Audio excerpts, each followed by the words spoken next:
Ne vedem la anul.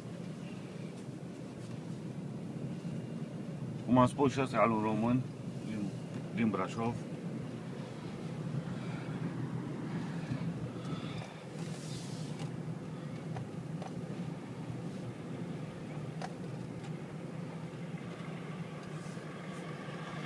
Ăștia cu camioanele negre sunt tot de la noi, de la companie, dar ei adună numai marfa de aici, din oraș. O adună, o duc în spate, acolo sunt unde o bagă înăuntru și după aia noi ăștia care plecăm pe drum, o luăm și o ducem mai departe. Aici vin trenurile cu containere, asta merge să-și ia container.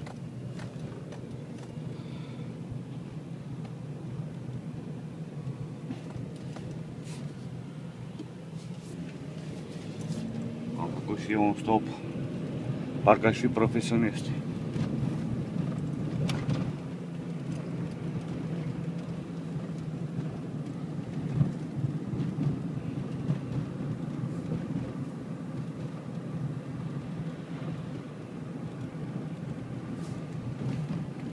Ce noroc în țara asta că aproape toate mașinile, aproape 99% sunt automatice. Și pot să lumea să vorbească la telefon, poate să se scarpene în cap,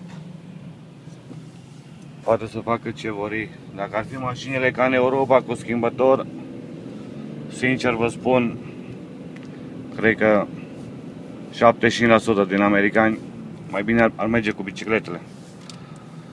Deci la condus în țara asta sunt varză. Dacă ai luat 10 americani și să-i duci în România să conducă, cred că în 10 km a luat de 10 ori bătaie. Cum conduc ei. Asta e. Fiecare cu ale lor.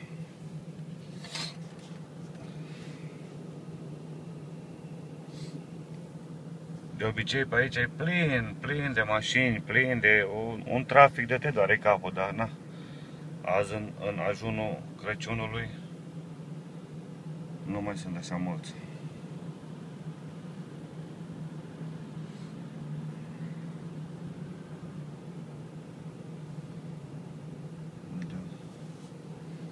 Mâine mergem la biserică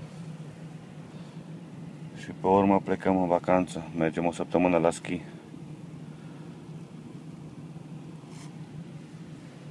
Am muncit destul pe anul ăsta.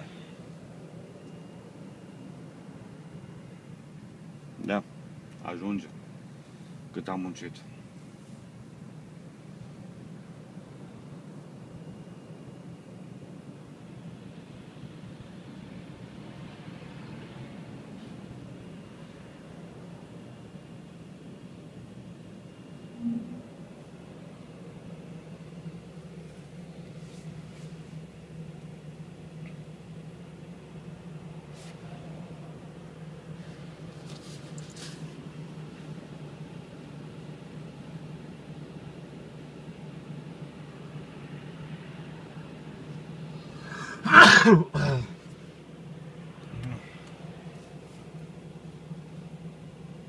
Nu răcem la muncă, răcem acasă.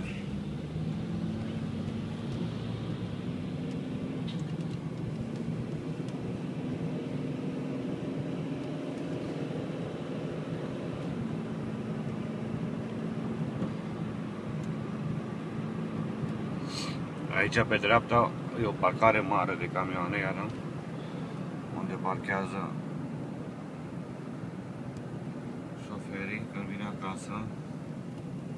Cam $200 pe lună aici, un loc de parcare la camion.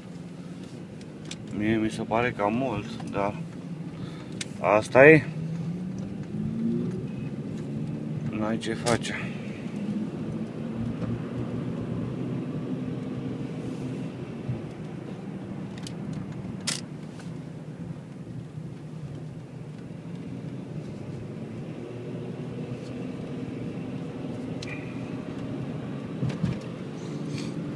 Un cimitir.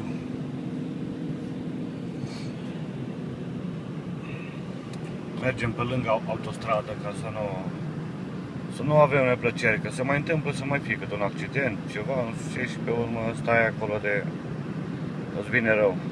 Așa că când se poate, mergem pe lângă autostradă, cu mașina mică, bineînțeles. Aici mai sunt ceva fabrici.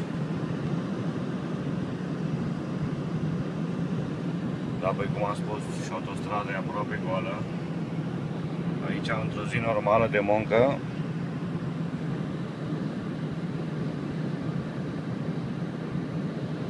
e foarte aglomerată. Acum, e bine.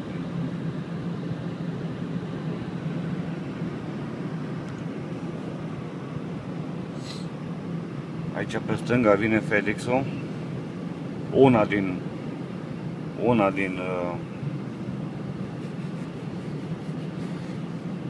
iardurile lor.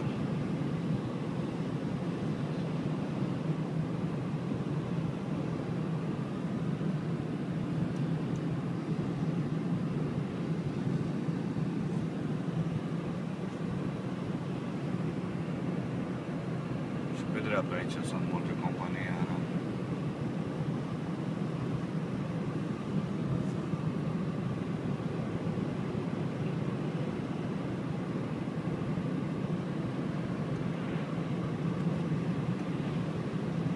Da, bine.